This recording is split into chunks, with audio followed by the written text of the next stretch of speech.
Welcome to Hypnosis Today, the nation's first web TV talk show that explores the fascinating world of hypnotherapy.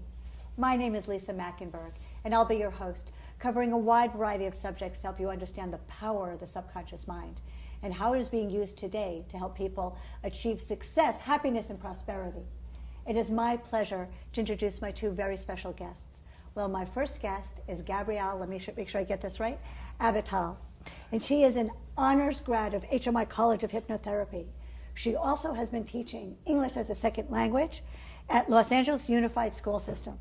She has, as her very special guest, Sam. And Sam came in to see Gabrielle, not metaphorically, but to literally get back on the horse. Please help me welcome my guests. Sam, tell me, how did you find Gabrielle? Well, it was by chance, actually. We were both working on a little TV show called Parks and Rec, and we were in the makeup tent together, and I was eavesdropping on her conversation, telling someone about how they wanted to stop smoking, and so she explained that she was a hypnotherapist and was telling success stories. So I originally thought, well, I would like my son to go and stop smoking. And then after listening to her and thinking about my life, I thought, I have some things that I would like to see if she can fix. So excellent. I did. Well, you know, it's the 21st century and we all need multiple streams of income. I love that you were working on one job, but then you heard about another career that Gabrielle was doing and decided to come to see her. Tell me, what was going on around horseback riding? Well, I'm a horse trainer, and I've been doing it for 40 years, and so over the years I've had these accidents that have shaken my confidence, and I'm a strong person, yes, and I can get over anything.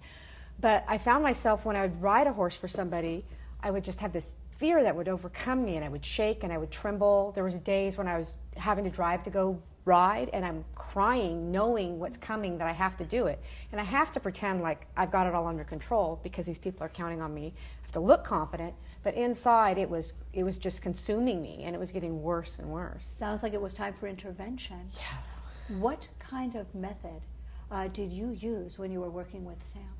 Well, after putting Sam into hypnosis, the method we used for this particular case was timeline therapy. Teach us. So what's wonderful about timeline, you imagine that you're floating up right out of my lovely recliner in my office, floating right through the roof, into the sky, and all the way up into the stratosphere, which I call the realm of pure potentiality. Yes. And up there in the stratosphere, I'll have my client erect a movie screen, or in their mind's eye, either or a movie screen, and they're going to imagine themselves accomplishing their goal, but not only accomplishing it, celebrating it. So it's behind them, they're celebrating it. And so they pick a scenario in their imagination where they envision themselves celebrating this achievement. And then, just like you can adjust knobs on a television set, I'll have them raise the volume, raise the color, brighten up, intensify the colors, and most importantly, intensify that emotion. Yes. So they really feel it in their body. And so I want to ask Sam right now, what was that like for you? I was a doubter. I was thinking to myself, because I am a strong person and I've overcome everything else in my life, and I thought, I've already talked this out. I've talked to myself. I've talked to everybody else. I'm thinking, her words can't change me. And so the whole time I was wondering, how is what she's saying going to change my actions? You sound like a skeptic. I was a skeptic. Not that I didn't believe, but I didn't understand how it would actually work. Just words. I thought I needed a pill or something. Absolutely. So what did you do next? Now we're up in the stratosphere and we're turning up the volume and turning up the feeling. Exactly. And then once I really feel that is like, that feeling, that emotion is embedded in every cell of her being, I'll have her take a snapshot, a moment in time, and then hold it like a Polaroid in her hand. And then I'll have her float gently down like a beautiful little feather.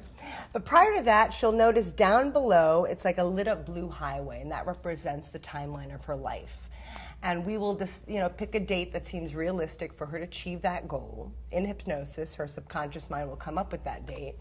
And then we'll just float down right over her timeline, and she'll just drop that Polaroid right into place, and she can know without a doubt that it will manifest in her outer waking life. Did you pick a date using timeline therapy?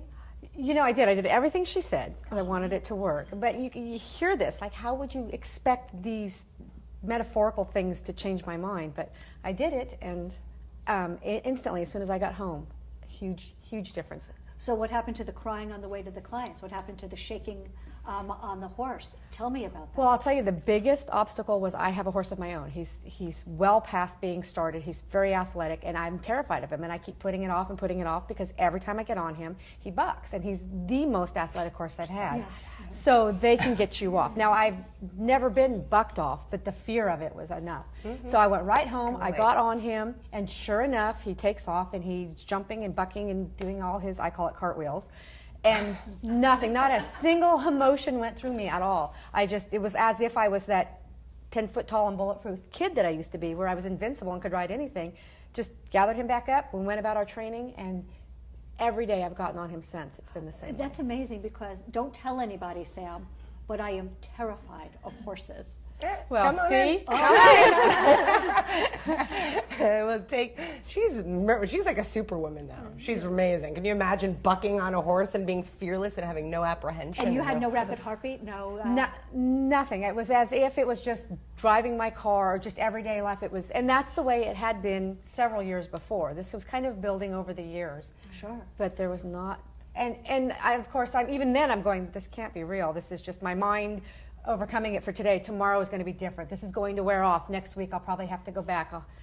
It's been a few months now. Amazing. I'm going to just refer to something that Sam said. She said she's a skeptic, she's strong-minded.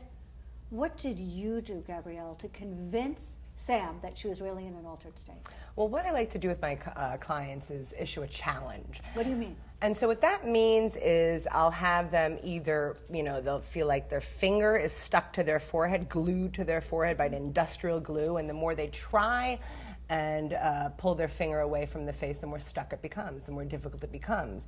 And so that is a very effective technique, because usually clients are like, what's going on? And I'll see the shaking, Do you have any others? I also have an arm rigidity that I like to do, where your arm becomes a steel crowbar. And the more you try and move it, the more rigid it becomes, and exactly. So Sam, did she do a challenge on you? She did. Which and I one? think she did the crowbar thing, and I think that's probably at the point where I realized that it had to be real, because I was not going to go along with anything, and I could not, no matter how hard I try, bend my arm, and I was sold at that point that it must be doing something that I don't understand. That is really cool, and challenges really by the belief. If your hypnotherapist can help you feel that the arm is stiffer and stiffer, stiff as a board, the more you try to bend it, the harder it becomes, then they can absolutely help you use your mind to overcome any fear or phobia. Obviously. Now, being a skeptic, what would you say to other strong-minded people about using hypnotherapy? I come across this every day. I have people that I'm just, because it was so amazing, and I keep sending people. I've sent my family, I've sent my friends, and they all have these deep-seated crazy things, and they're all very strong people also, because strong people attract strong people. They've all, everything that they've come in for, gone about amazing lives. Phobias that they had that I thought would go on and on forever. One shot in here and they were done. So everybody I run into, if I'm at the gas station and somebody's pumping gas and they're talking about, chit-chatting about something, I'm like, oh my gosh, you have to go see Gabrielle. I'm like, she keeps laughing because I keep sending all these people, but it's just, it's that amazing. And each time you get more validation about how awesome it is. Well, I heard about you at the Arco. So what would you say about seeing Gabrielle in particular? She's the only one that I've ever seen, but I don't see any need to branch out, because like I said, I've maybe 10 people that have had these an array of different things. Everyone has been a success story from the minute they walked out of her office, and it's ongoing. Nobody has reverted back to anything, which is amazing. Long lasting. Can you give us 3 post-hypnotic suggestions for someone who has something that person should really be afraid of, but yet, like Sam, that person has to do it anyway because it's their job, their career, what they need to accomplish in their life? Each and every day you'll find that you'll feel more confident and fearless in all your activities. With every breath you take, your confidence and sense of oneness is increasing. You are one with everything around you. There's no separation. Those are great post-hypnotic suggestions. Are you going to go back to hypnotherapy, and what's next on your journey, both as a horse trainer and as someone who is in the entertainment industry? Oh, I been back for other things, for confidence in the entertainment industry. Again, that was something, you know, as you go, you start to shake your confidence, and it's the feelings that are inside. I can fake anything on the outside, but she really controls those feelings on the inside. So I keep looking for things I want to fix, you know, relationships or bad habits or anything. And so I'm definitely hooked for life, I think. I'll just be this perfect person at the end. Can you share with people who may be a little scared or feel like that's not for me, what does it feel like for you to be in the hypnotic trance? You know, that's what I was saying. When I was there, it's not really, to me it didn't feel like a trance. I was so conscious of what was going on, and I kept thinking to myself, how can this be working if I have these other thoughts going in my head where I'm wondering, is this going to work? Is that going to work? Am I doing it right? Am I not doing it right? I thought that was getting in the way of, I thought I wasn't fully giving her my 100% attention and that I wouldn't get the full effect of it. And I tried to stay focused, but your mind wanders and you say that. So it works. And like she said, it's your subconscious mind, so my conscious thoughts didn't get in the way. So there's no, a lot of my friends say they're worried, I don't want to go out and you don't know what she's going to make you say or do. It's not that at all. You're 100%, I could get up and walk out at any time. But you know why? I'll tell you, Sam, nobody goes to see a hypnotherapist to lose control. The only reason that someone comes to see a hypnotherapist is to get more control over his or her life. Mm-hmm. Well, I got to ask you, Gabrielle, do you Skype? Yes, I do. So everyone is going to want to know more about your unique way of doing hypnotherapy, not only here in Los Angeles, but all over the world. And you can reach Gabrielle, and let me get this right, Abital, that's Gabrielle Abital, at hmigrads.com. But we're going to take a short break. But I want everybody to stay tuned, because when we come back, we're going to meet another HMI grad and learn how she helped her client overcome procrastination. So don't procrastinate. Be right back, and we'll see you right after the break.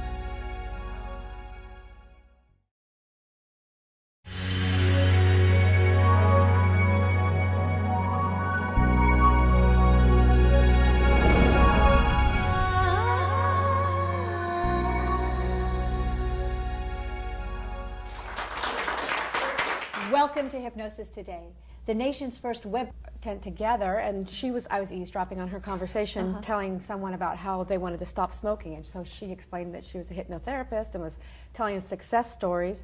So I originally thought, well, I would like my son to go and stop smoking. And then after listening to her and thinking about my life, I thought, I have some things that I would like to see if she can fix. So my first guest is Gabrielle, let me make sure I get this right, Abital. And she is an honors grad of HMI College of Hypnotherapy. She also has been teaching English as a second language at Los Angeles Unified School System. She has, as her very special guest, Sam. And Sam came in to see Gabrielle, TV talk show that explores the fascinating world of hypnotherapy. My name is Lisa Mackenberg, and I'll be your host, covering a wide variety of subjects to help you understand the power of the subconscious mind and how it is being used today to help people achieve success, happiness, and prosperity. It is my pleasure to introduce my two very special guests. Well, not metaphorically, but to literally get back on the horse. Please help me welcome my guests. Sam, tell me, how did you find Gabrielle? Well, it was by chance, actually. We were both working on a little TV show called Parks and Rec, and we were in the makeup